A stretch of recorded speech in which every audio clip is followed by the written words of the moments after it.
खुदावन ये तेरे सादा दिल बंदे किधर जाएं कि दरवेशी भी अय्यारी है, सुल्तानी भी अय्यारी। मुझे तहजीब हाजिर ने अता की है वो आज़ादी कि ज़ाहिर में तो आज़ादी, बातिन में गिरफ्तारी।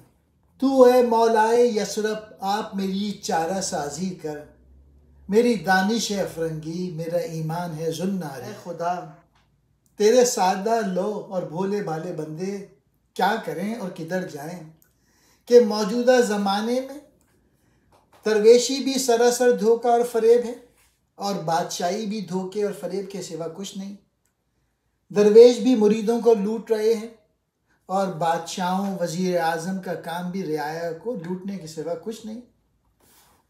हालांकि दरवेश खुदा का रास्ता दिखाने के दावेदार हैं और बादशाह और वज़ीर आज़म रियाया की हिफाजत और बेहतरी के ज़िम्मेदार होते हैं, लेकिन दोनों ने अपने हकीकी फ़राइज़ भुला दिए। आजकल की तहज़ीब ने जो आज़ादी बख्शी है वो सिर्फ ज़ाहिरी आज़ादी है, बातिन में उसे आज़ादी नहीं क़ैद व बंद समझना चाहिए। मतलब यह है कि इंसानों को बज़ाहिर क़ैद से आज़ादी दे दी है, इखलाक व मज़हब की कोई पाबंदी बाकी नहीं रही।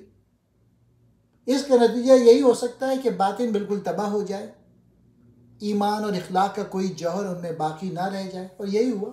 चूँकि इकबाल अपनी कौम की कमज़ोरियों से वाकिफ़ हैं और ये भी जानते हैं कि कौम मुसलसल नीचे जा रही है, जहाँ इस्लाह का इम्कान बाकी नहीं रहता जैसा कि नज़र आ रहा है, इसलिए वो बेख्तियार सरकार दो आलम सल्लल्लाहु अलैहि वसल्लम से इल्तिजा करते हैं कि हुजूर आपकी कौम की हालत यह है कि दानिश तो अफरंगी हो चुकी है और ज़ुन्नारी हो चुकी है।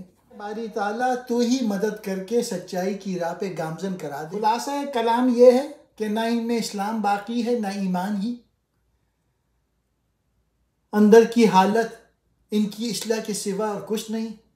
आप खुद ही अपनी कौम की दस्तगीरी और चारा साजी फरमाएँ। अय्यारी कहते हैं चालाकी को, तहजीब हाजिर यूरोप की ज़िंदगी गुजारने का तरीका, गिरफ्तारी ग़ुलामी।